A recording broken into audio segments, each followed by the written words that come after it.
on policy and governance. It's a pleasure to meet Honorable Yiljap Abraham. It's a pleasure, sir. Thank you. Good morning, Charles. And thank you for the opportunity, listeners, and those of you who are watching. Good morning and happy Democracy Day to all of us in Nigeria. Yes, I will not go the depth of trying to ask who you are, but in a jiffy, can you just tell us briefly who you are, sir, to our viewers? I've just stated my name. I'm currently the Special Advisor to the Governor of Plateau State, His Excellency Barrister Caleb Mutfwang, on policy and governance. Before now, I was the Commissioner of Information and Communication, Plateau State, and a member of the Plateau State Security Council.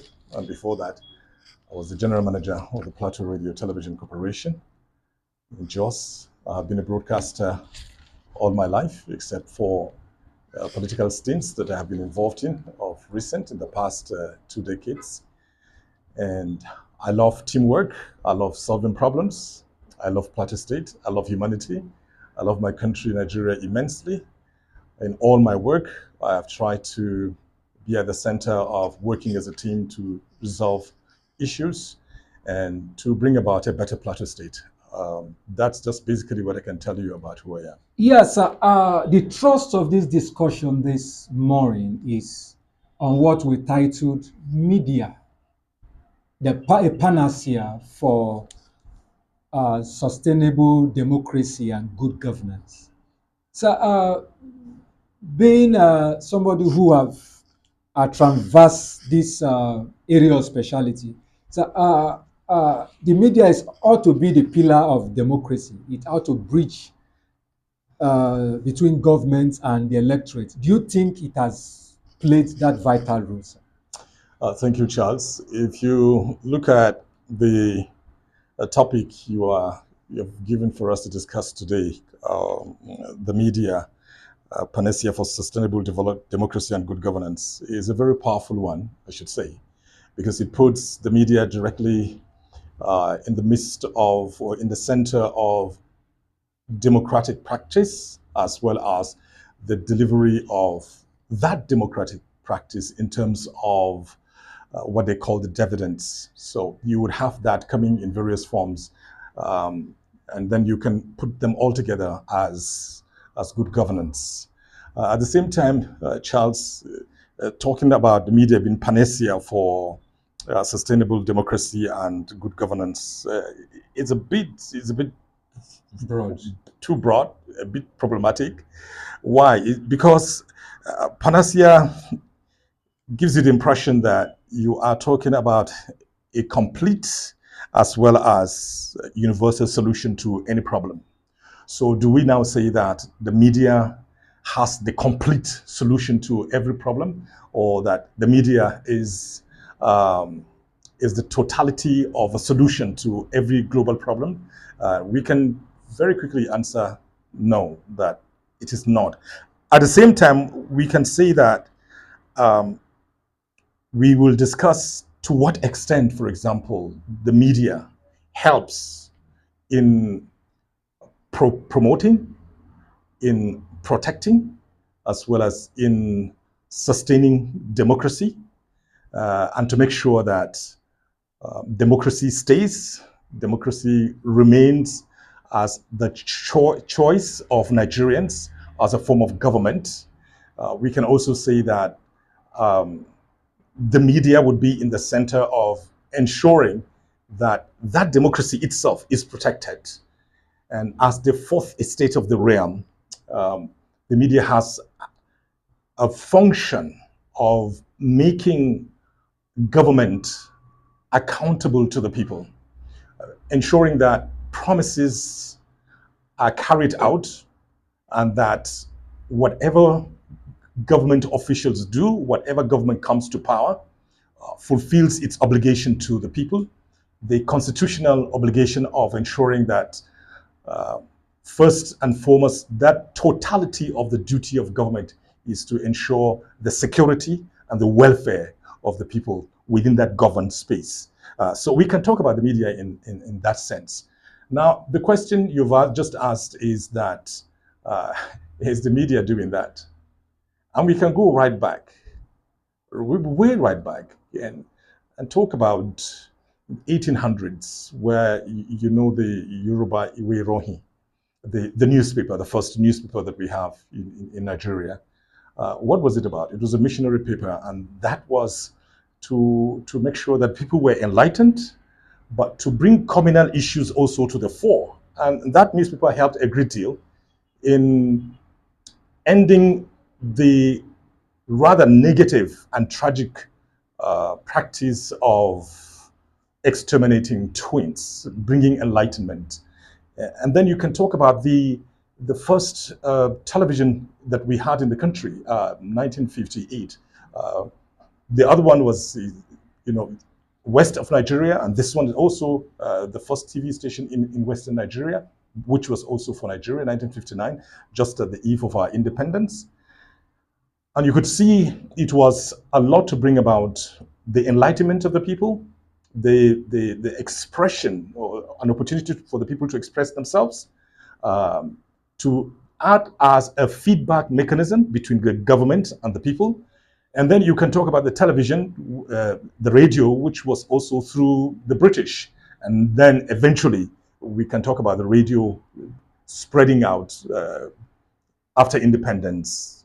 You have them in eastern Nigeria, in northern Nigeria, in the regions.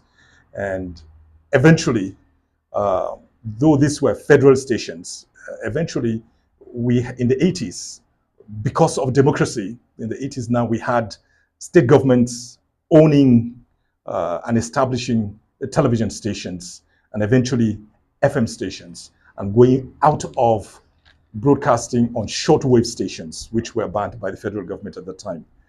Now, you have this growth, this progressive growth, to the extent that you have had hundreds of newspapers. You are a publisher yourself, and then you have the privatization of the media, and you can talk of the Dokwesis, the Momos.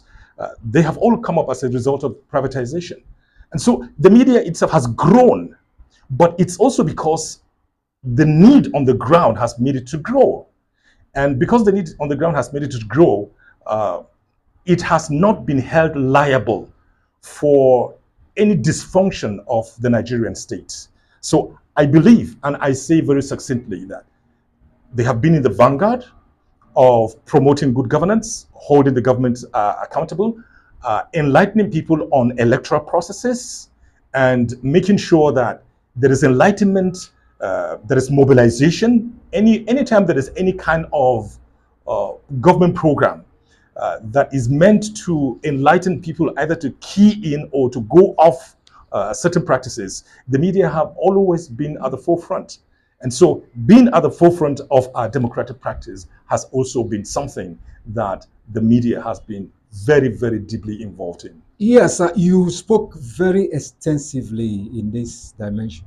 So also, we are aware that the Constitution has given the media enormous responsibility in terms of the watchdog role. How effective do you think the media has played that, being the watchdog of the society? That is holding government accountable. It's the accountability of the government. And if you don't have accountability in government, then you would have anarchy. Then you have impunity. Everybody will do as he pleases. Every government would govern the way they want to govern. But you can see that the media has played this role of accountability. If you go back to even the military rule, those who took over at certain points in our journey as a nation have always even justified their interference in government to reports that were in the public domain.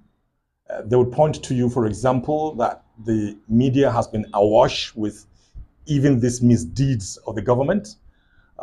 You cannot hide corruption. The media will not hide corruption. The media will not hide non-performing contractors. The media will not hide impunity, violence. The media would not hide the fact that human rights are being trampled upon. Uh, and then you have to appreciate the fact that the media also had helped in even bringing about the democracy that we are practicing. Nnamdi Azikiwe himself, you recall, fighting for the independence of Nigeria, and then ensuring that this went on. So anytime, for example, a military government came in, they justified their coup, their intervention, by pointing to press reports, which were evident. Sir, let me butt a little. Yes. Don't intend to interrupt you. This brings me to the issue of uh, press freedom. Yeah. Are you in the school of thought that believe that the media was more freer in the military than in the democratic dispensation? No, I will not accept that because I'll point to Delegiwa, for example. What happened to Delegiwa? Who is it? For those who are the Gen Zs. You had a very fine crop of journalists of Tell newspaper, of the News newspaper, of Tempo newspaper. And you could recall that Giwa was killed in a bomb blast, the blast coming from a parcel that was delivered to him. You talk of Bagauda Kalto in Kaduna. You would see that in the military, you had decree number 4. You had laws that were geared towards ensuring that the media did not perform as expected. Military rule is an aberration. It is not a pro-people situation. For us in Nigeria, it has acted as a stopgap.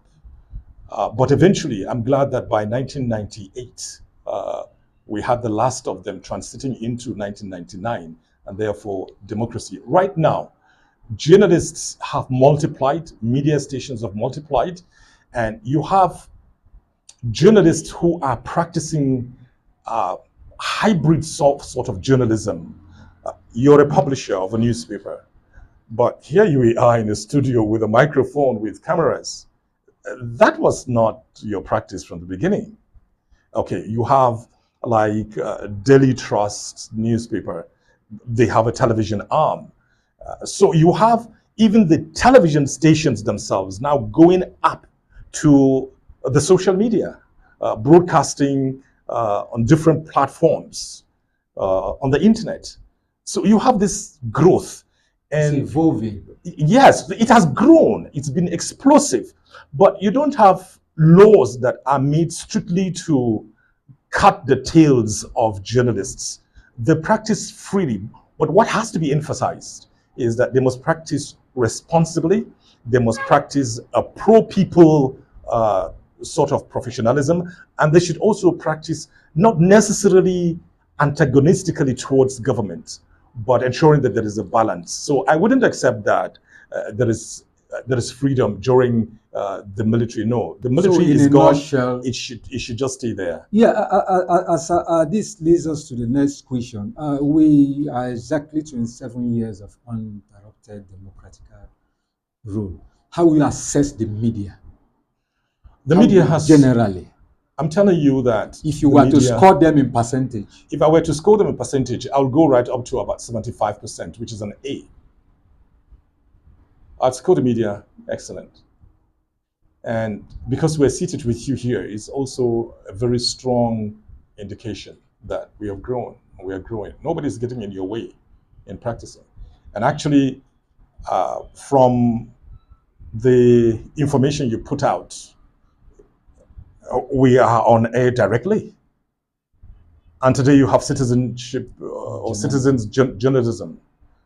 You have journalists going into communities and bringing out issues. In those days, I mean, I was employed as a cameraman in Plateau Television Corporation at that time in 1981, and the station came on air in June 1983. The cameraman was different. The sound mixer was different. The video mixer was different. The studio manager was different. the caster was different, and you had to be auditioned for that role. The sub-editor was different. The news editor was different. The news producer was different. And then you had the other executive line. But today, because of the phone, you don't need a cameraman necessarily. You don't need that anymore. You can simply put your camera on any platform and shoot. Everybody speaks. But for journalists, their training ought not to be going down. And so journalists, because of their training, ought to be upholding the tenets of the profession. They ought to be upholding the principle of fairness, balance, and responsible journalism. So we have performed very well, I believe, and I know that whatever shortcomings journalists have, they would fade in comparison to the great achievements that they have made. So, you are an aide to the governor on policy and governance, which has a correlation with our discussion for today. So, do you think your wealth of experience have impacted positively, you understand me, in terms of governance and the policy of the government? Have we felt you? Have the people felt you? To whom much is given, much is expected. Okay, let me tell you the difference between my position now and my position as a commissioner and as a commissioner of information and my position as general manager PRTV. General manager PRTV, I was a complete professional. You're running 3 stations under one roof, an AM, an FM, and a TV. I had about over 300 staff. And my business was to make sure, as Governor Jang at that time defined it, that PRTV was professionalized and that it was close to the people, and that PRTV expanded, and that we were devoid of sensationalism and whatever was not true. And so I was in the midst of them, and I was practicing, and we had the opportunity of modernizing. And so we had changed our equipment. We brought in new OB vans. And so you could generate ideas that would eventually go to the Ministry of Information and then to the governor's table. And this would eventually go to the Executive Council if needed to be taken there. And that's when perhaps contracts would be awarded. And so we had equipment that came in, new equipment that came in. We had a lot of training. So I was right there with the people. Now that's direct practice as a professional.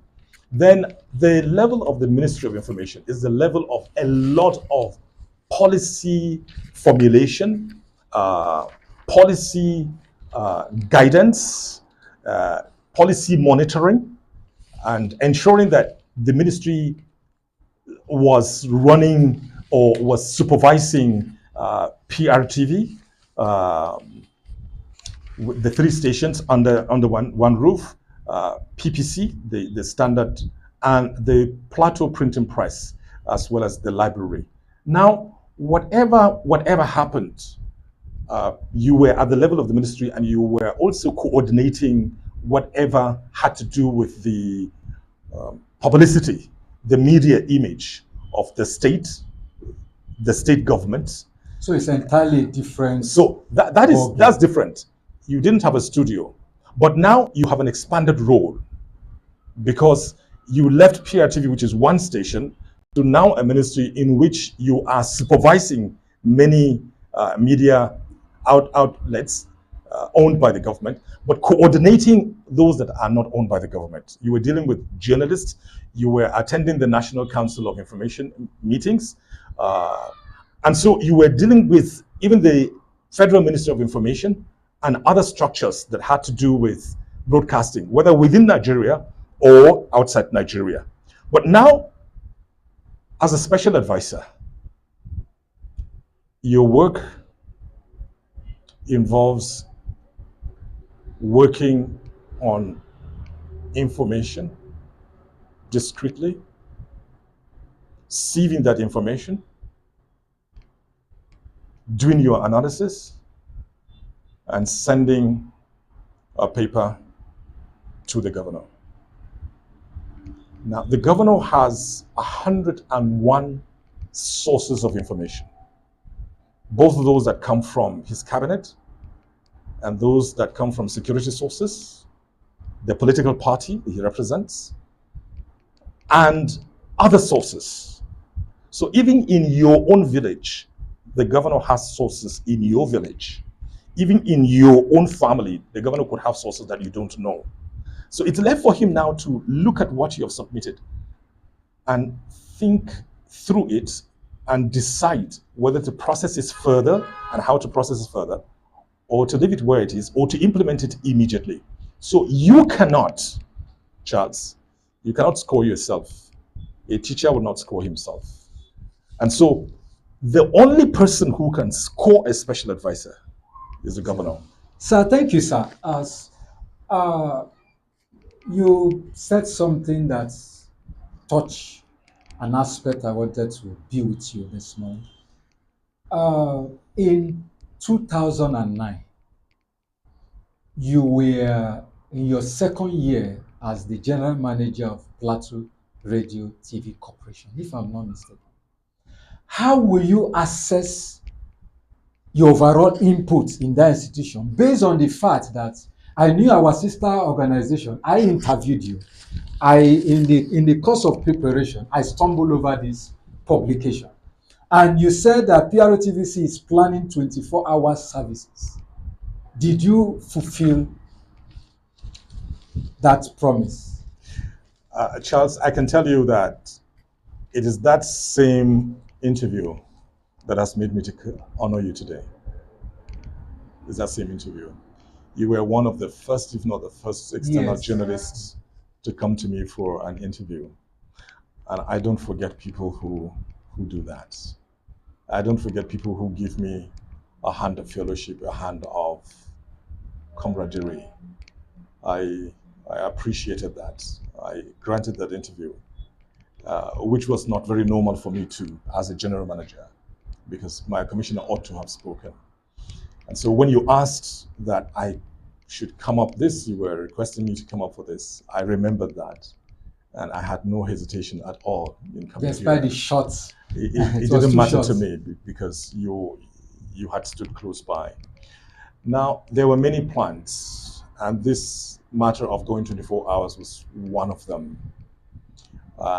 That plan did not see the light of day.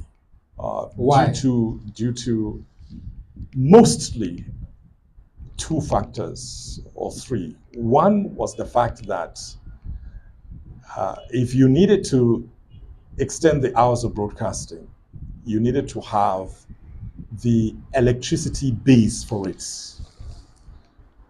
And the electricity base for it was generator-based, generator-centered. And diesel was the king of broadcasting. We would go for broadcasting of Nigeria on meetings, and people would say, if you had content, you would stay on air. And I would tell them, you can have the best content. If you don't have diesel, you're going nowhere. And if you had diesel, then you would work towards using that diesel very well. Electricity was very expensive. Secondly, the media stations had to generate a lot of their own revenue to stay afloat. Government was not giving money for daily operations. They were paying salaries and they were buying equipment, which was heavy. So you had to work out. And then the highest source of revenue available to any broadcaster in Jos is not Jos, it's Lagos. And in Lagos, you are at the mercy of the advertisers, at the agencies.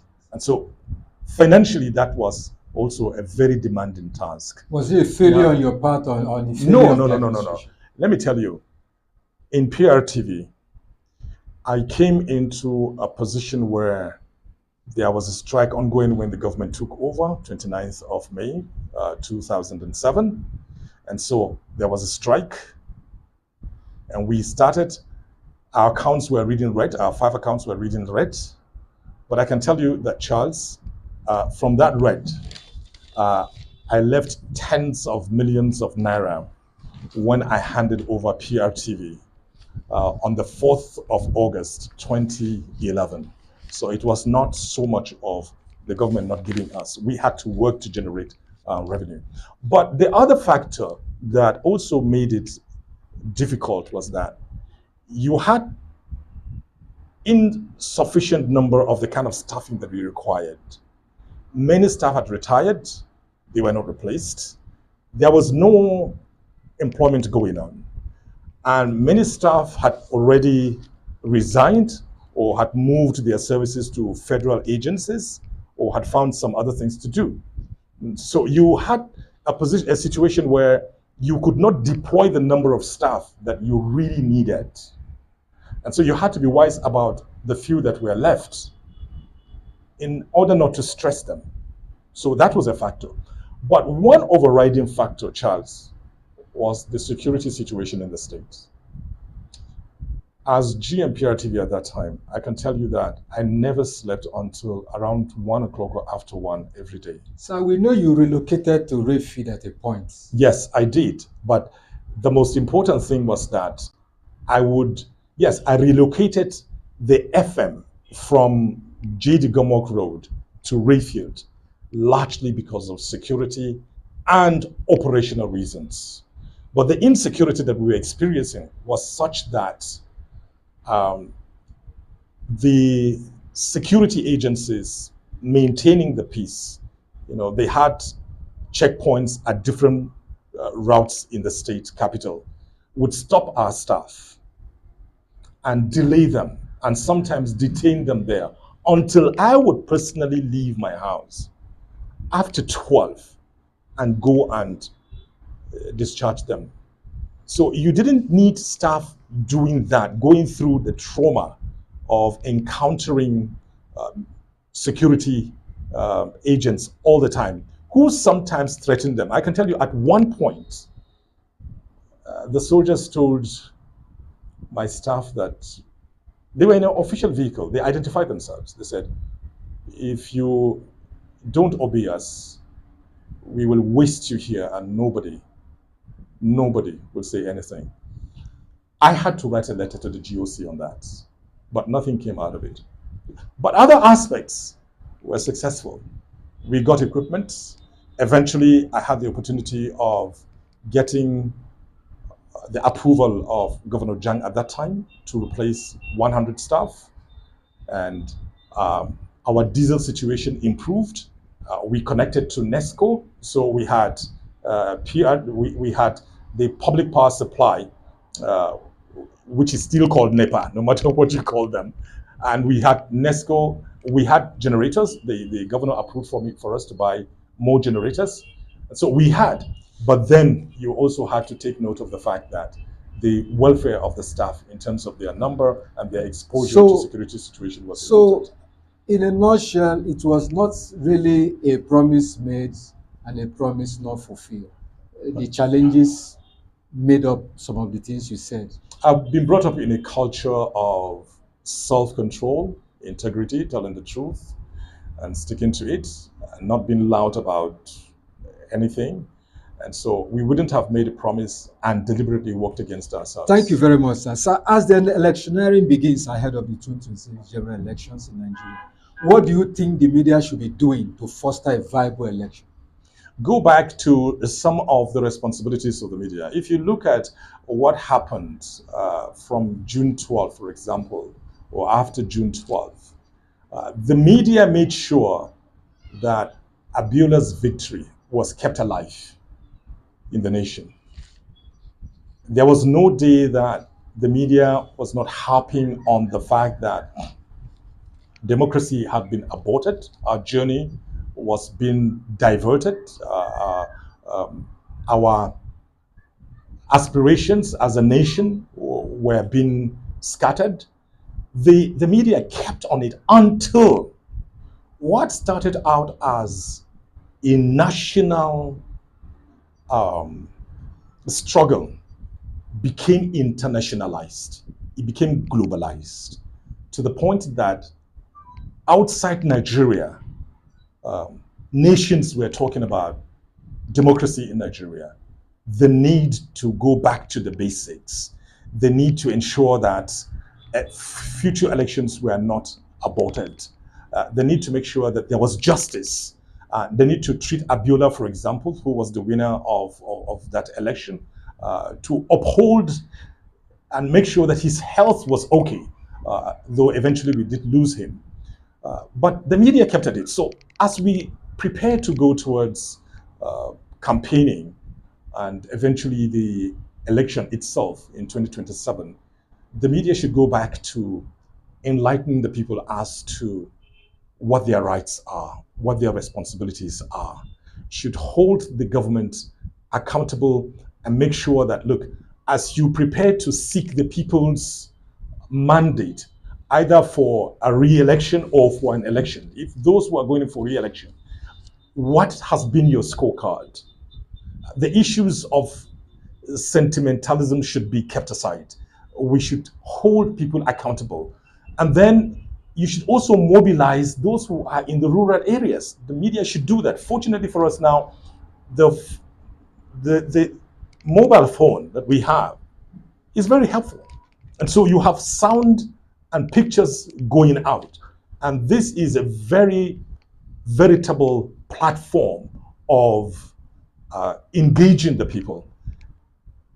Like you're doing now, we should create more opportunities where people can air their views, where people can contribute to policy formulation, give information to government, give security agencies information, and insist that they should be included in the act of governance, not by appointments necessarily, but that in terms of their views being given the appropriate consideration. So that is essential as we go towards electioneering and eventually elections in 2027. Sir, as we round up, you've said so many ideas about the media, their constitutional roles, and so much of your conversation has tilted towards a pass mark, Yes. a credit on the part of the Nigerian media. 75%. But despite this, sir, Yes. what are some of these threats that the media have had to contend with? How do they overcome it? Yeah, the media have had challenges. And I dare say that part of the greatest challenge of the media would be self-censorship, what you do to yourselves. But self-censorship is not so much as of it being a source or a product of fear in order to preserve something, but it's a very clear way of ensuring survival. So what about Okay. political ownership and commercialization? All of this. So I'm on the path Okay. to that now. These are some of the challenges. And you know very clearly that a common saying is that he who pays the piper would dictate the tune. At the same time, journalists as professionals, wherever they are employed, they ought to be professional enough to advise even their owners. And the issue of ownership actually dictates a great deal about what content is. You cannot be employed in a media station and think that you can go against the opinions and the principles of the owner who has established that station. Whoever establishes a station has certain objectives that he wants who to. blows the piper So dictates you. that is important. At the same time, we can maintain decorum, we can maintain fairness, we can maintain a sense of balance. Then if you look at another aspect is the fact that many journalists are not updating themselves on issues going around. They are not building themselves up. You see that as part of the falling standard. Yes, well, that brings about it too, but it's a very big challenge that they face currently. Journalists ought to be updating their knowledge. They ought to be raising their standards, and they ought to stick to their professional ethics. But if you don't improve yourself, if you don't develop yourself, if you don't build up yourself, if you're not having a spirit of currency, uh, you will not be relevant. Then the other aspects are, for example, what the internet now gives us, the social media. Journalists ought to train themselves and take opportunity where they can be schooled and they can be trained and retrained to pick up misinformation, stop sensationalism and false reporting. They should be able to have skills to fact check anything that is brought to the surface. Uh, and I think this will be most helpful in terms of building up their professionalism and ensuring that their reports have a great sense of credibility. Yes, as we leave you, a lot of persons have posited that the present president of Nigeria Yeah. is doing